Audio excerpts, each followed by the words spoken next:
रामेश्वरी चूल्हा जलाने की पूरी कोशिश कर रही थी, मगर बारिश की छींटें पड़ने के कारण लकड़ियां नम हो गई थी। उसमें जल्दी आग पकड़ नहीं रही थी। उस पर बच्चों की लड़ाई और रोना धोना। बूढ़ी सास उन बच्चों को अकेले कितना संभालती। अरे बहू, छोड़ चूल्हा और आकर इन्हें संभाल। मुझ बुढ़िया से तो ये चुप होने से रहे। सास की बात सुनकर रामेश्वरी बच्चों को देखने लगी। बच्चों को चुप करा देती है। 4 बच्चे थे रामेश्वरी के। बड़े बेटे के बाद 2 बेटियां और फिर एक बेटा। सबसे छोटा रामेश्वरी ने तीसरी तक ही पढ़ाई की थी। माँ पिता ने इसके आगे नहीं पढ़ाया। यौवन के आने के साथ ही उसकी शादी ब्रजेश से कर दी गई। ब्रजेश एक फैक्ट्री में काम करता था। अपने सीमित घंटे के अलावा वह बीच बीच में ओवर टाइम भी कर लेता था, इसलिए घर परिवार चलाने भर उसकी आमदनी हो जाती थी। मगर शराब और जुए में पैसे लगा देने के कारण घर गृहस्थी का खर्च मुश्किल होता था। रामेश्वरी जब ब्याह करके आई थी तो बस 4 लोगों का ही परिवार था, वह स्वयं, ब्रजेश और सास ससुर। लेकिन कुछ वर्ष बीतने के बाद वह 8 लोगों का परिवार बन गया। ब्रजेश घर में शराब पीकर आता और हमेशा बखेड़ा खड़ा किया करता। सास ससुर रामेश्वरी को उस समय ब्रजेश से मुंह नहीं लगाने की सलाह देते। वे कहते कि नशे में धुत वह सो जाएगा तो माहौल शांत हो जाएगा। रामेश्वरी अंदर से गुस्सा होती, मगर बुजुर्गों की बात मानकर चुप्पी साध लेती। बच्चों से निपटने के बाद वह पुनः चूल्हा जलाने का प्रयास करने लगी। किसी प्रकार लकड़ियां जली। नमी के कारण उसमें तेज आग नहीं जल रही थी, धुआं अधिक हो रहा था।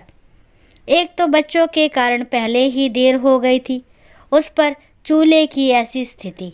खाना बनने में देर तो होना ही था।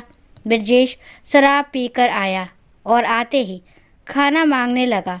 रामेश्वरी ने मजबूरी बताई, मगर उसके सिर पर तो नशा चढ़ा हुआ था। उसका व्यवहार तो बुरा था ही, उसकी जुबान बस से बदतर होने लगी, गाली गलौज देने लगा था। एक तो बच्चों की किचकिच, उस पर चूल्हे का हाल। रामेश्वरी तो पहले से ही अपना गुस्सा दबाए हुए थी। आज ब्रजेश का व्यवहार उसकी बर्दाश्त से बाहर हो गया। उसने भी पलटकर जवाब दिया। ब्रजेश को पत्नी का ये रूप नागवार गुजरा। उसका गुस्सा और तेज हो गया। इधर रामेश्वरी का गुस्सा भी बढ़ गया। उसे सास ससुर ने शांत करना चाहा, मगर आज जाने क्या हो आया कि रामेश्वरी आपे से बाहर हो गई और गुस्से में अपने सास ससुर से ही कह दिया, बस मुझे समझाना बंद कीजिए। हर बार मुझे ही क्यों समझाया जाता है? यदि अपने बेटे को शुरू से समझाया होता तो ये हाल नहीं होता। छोटी सी बात बड़े झगड़े का रूप ले लेती है। आज रामेश्वरी का गुस्सा शांत नहीं हो रहा था और वह सहन शक्ति को किनारे कर चुकी थी। रामेश्वरी गुस्से में चूल्हे की आग को पानी डालकर ठंडी कर देती है, मगर उसके हृदय में जलती आग की लपटें तीव्र थी। उस रात घर में खाना भी नहीं बन सका। बच्चों को घर में रखे खाने वाली चीज़ों से काम चलाना पड़ा। दिन बीत गया, शाम हो चली थी। माता पिता बेटे की बाट जोह रहे थे। रामेश्वरी की आंखें भी दरवाजे की तरफ देख रही थी। बहुत देर तक ब्रजेश का इंतज़ार करते रहे। उसे आभास हो रहा था कि ब्रजेश फिर से शराब के नशे में आकर हंगामा करेगा। मगर शाम से रात हो गई, ब्रजेश नहीं आया। माँ बाप बेटे की खोज करने की कोशिश करने लगे।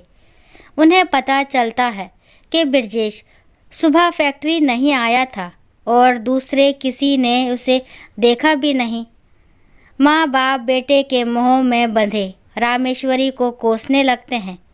सास ससुर राजेश्वरी को बुरा भला कहने लगे कि अगर तू थोड़ी देर चुप हो जाती तो तेरा क्या बिगड़ जाता। देख, गुस्से से चला गया मेरा लाडला। रामेश्वरी की आंखें उसके दर्द का एहसास करा रही थी। वह स्वयं को ये समझा नहीं पा रही थी कि गलती उसकी थी। काश वह भी ये सब जंजाल छोड़कर निकल जाती, कहीं दूर अपने जीवन की तलाश में, जहाँ उसकी मर्जी और उसकी आज़ादी होती। लेकिन इन छोटे बच्चों का क्या? इन्हें किस पर छोड़ जाती? आखिर उन्हें जन्म दिया है तो उस मातृभाव से वे विरक्त भी तो नहीं हो पाती है। थक हार कर उसने नियति के आगे अपनी सोच को समर्पित कर दिया। उसने मन में ठान लिया कि आगे का जीवन क्या कैसा होगा ये ईश्वर जाने। उसे बस अपने कर्म और दायित्व पर ध्यान देना है। ब्रजेश के इंतज़ार में दिन के बाद महीने भी बीतने लगे। राजेश्वरी का जीवन तो पहले से ही कठिन था। उस पर पति का घर छोड़कर जाना, अब सारी जिम्मेदारियां उसके कंधों पर थी। 4 छोटे बच्चे और सास ससुर, घर के कार्य के साथ आमदनी के लिए बाहर कार्य करने की भी आवश्यकता पड़ गई। समस्या ये कि रामेश्वरी अधिक पढ़ी लिखी भी नहीं थी कि नौकरी मिल पाती। आस पड़ोस के 2-4 घरों में उसने पोछा बर्तन का काम करना शुरू किया। उन घरों में सुबह जाकर काम करती और वहाँ से रात का बचा खाना ले आती। ऐसे घर में सुबह के खाने की व्यवस्था भी हो जाती थी। तरस खा के लोग उन्हें अपने बच्चों के पुराने कपड़े दे दिया करते थे। समय बीतता गया। कुछ साल बाद रामेश्वरी के साथ सास ससुर भी परलोक सिधार गए। बच्चे अब तक थोड़े बड़े हो गए थे। बेटा काम करने लगा, घर संभालने लगा, नौकरी जाने लगा था। बड़े बेटे ने थोड़ा थोड़ा पैसा जमा करके अपनी दोनों बहनों की शादी कर दी। अब घर परिवार सही से चल रहा था, जिंदगी सही सही चल रही थी कि ब्रजेश उसके सामने आ खड़ा हुआ। ब्रजेश की स्थिति बहुत खराब हो चुकी थी। उसके एक तरफ का अंग लकवाग्रस्त हो चुका था। वह डंडे के सहारे मुश्किल चल पाता था। शरीर से भी उम्र से अधिक बूढ़ा दिखने लगा था। उसने कहा, रामेश्वरी, मुझे माफ़ कर दो, मैंने तुम्हें बहुत तकलीफ़ दी। गुस्से से घर छोड़कर चला गया था। कुछ भी नहीं सोचा कि मेरे बच्चों का और तुम्हारा क्या होगा। सब कुछ छोड़कर चला गया। राजेश्वरी ने कहा, आप मरे हुए रिश्तों को अपने स्वार्थ के कारण जीवित करने की कोशिश कर रहे हो, जो शायद संभव नहीं। रामेश्वरी की बात सुनकर ब्रजेश ठगासा महसूस करता है।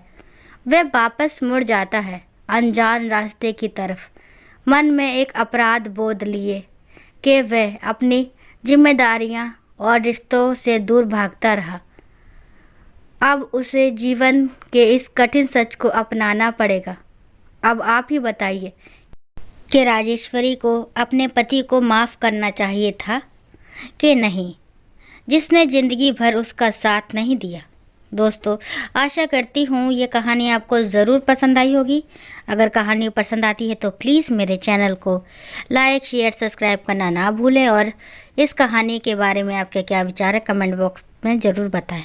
और कहानी को लास्ट तक सुनने के लिए थैंक यू। राम राम, राधे राधे।